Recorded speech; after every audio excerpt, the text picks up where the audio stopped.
हर हर महादेव मेरे साथियों। मैं पंडित प्रभात एस्ट्रो डिवोशनल चैनल यूट्यूब के माध्यम से आपका स्वागत करता हूं। मैं आपको आज फिर एक नई वीडियो के साथ आपके पास आया हूं। पंचांग में अगर आप कहीं जा रहे हैं या कहीं से आ रहे हैं तो दिशा का और दिन का और तिथि का यह विचार बहुत ज़रूरी होता है।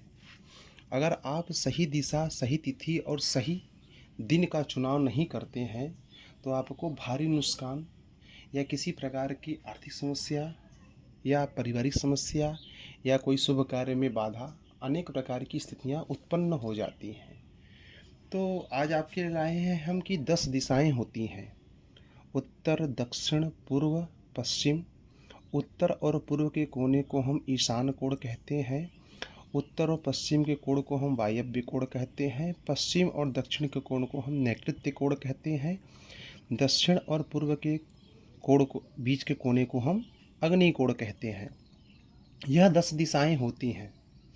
10 दिशाओं के 10 स्वामी भी होते हैं, लेकिन आज के लिए बस आप इतना ही जान लीजिए कि हमारे भारत देश में 10 दिशाओं का ही मान्य होता है। 4 दिशाएं तो आपको पता है, पूर्व, पश्चिम, उत्तर, दक्षिण, ठीक है। वैसे ही इनमें और दिशाओं के एक कोने कोने पर ईशान कोण, वायव्य कोण, अग्नि कोण और नैऋत्य कोण भी होते हैं। इसलिए समस्याएं लगी रहती हैं। तो इसलिए इसमें दिन के साथ साथ हम दिशा का भी ध्यान रखना बहुत ज़रूरी है। जैसे दिन में काल का विचार, काल काल मतलब कि यमराज, ध्यान रखना। काल अच्छा नहीं होता। जैसे आप शनिवार के दिन आप पूर्व दिशा में जाएंगे तो आपके लिए अच्छा नहीं है। वैसे ही अगर आप शुक्रवार को अग्नेय कोण में जाएंगे, अग्नेय कोण कौन सा है हमारा, यह कोण है अग्नेय कोण।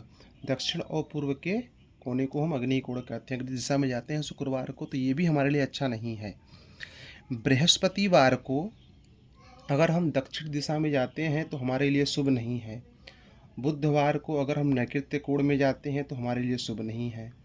मंगलवार को अगर हम पश्चिम दिशा में जाते हैं तो हमारे लिए यह भी शुभ में नहीं है।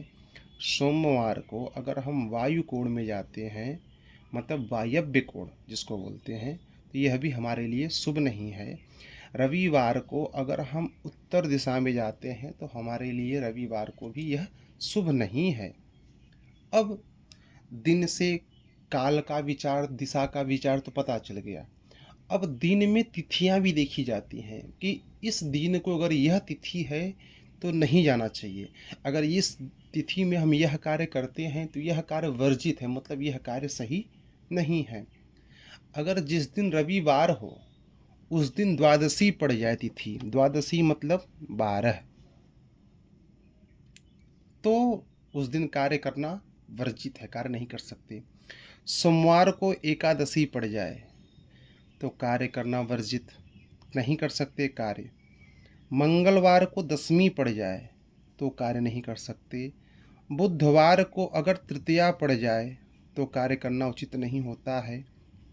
बृहस्पतिवार को षष्ठी मतलब 6 तिथि, तो कार्य करना वर्जित नहीं होता है।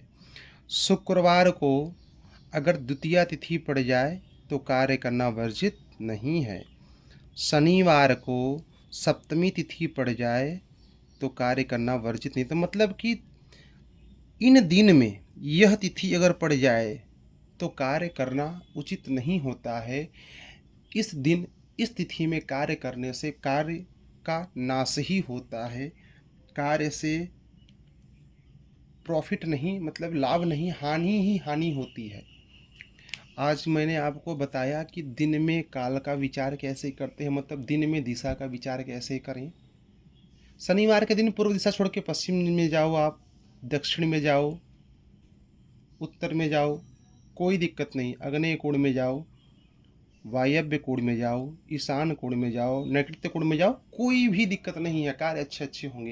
लेकिन शनिवार को अगर पूर्व दिशा में जाते हैं तो कार्य अच्छे नहीं होते। जैसे शुभ कार्य करने जा रहे हैं, जैसे किसी का शादी ही देखने जा रहे हैं, तो रविवार शनिवार को देखने जा रहे हैं, शनिवार पूर्व दिशा में उसका घर है शादी देखने के लिए, तो उस दिन न जाए। उस दिन उसको कैंसिल कर करके शनिवार नहीं रविवार को आप पूर्व दिशा में जाइए, शुक्रवार को पूर्व दिशा में जाइए, कोई दिक्कत नहीं होगी, कार्य अच्छे तरीके से होंगे और समस्याएं नहीं होगी। और यह पंचांग के सबसे महत्वपूर्ण मुहूर्त होते हैं, दिन होते हैं, तिथि होती हैं, वार होते हैं। इनका ज्ञान होना ज़रूरी है, साथ में 10 दिशाओं का भी ज्ञान होना ज़रूरी है। इसी बात पे हम अपनी बात को विराम देते हैं। जो भी लोग, हमारे दोस्त लोग नए जुड़े हों हमारे चैनल से, तो हमारे चैनल सब्सक्राइब कर लें और हमारे इंस्टाग्राम चैनल पंडित प्रभात 517, पंडित प्रभात 101, इस चैनल को फॉलो भी कर लें और सब्सक्राइब भी कर लें और बेल आइकन ज़रूर दबाएं। इसके बाद मैं आपको कल एक अच्छी वीडियो लाके आपके सामने मैं प्रस्तुत करूँगा। इसी के साथ मैं अपनी बात को विराम देता हूँ। हर हर महादेव।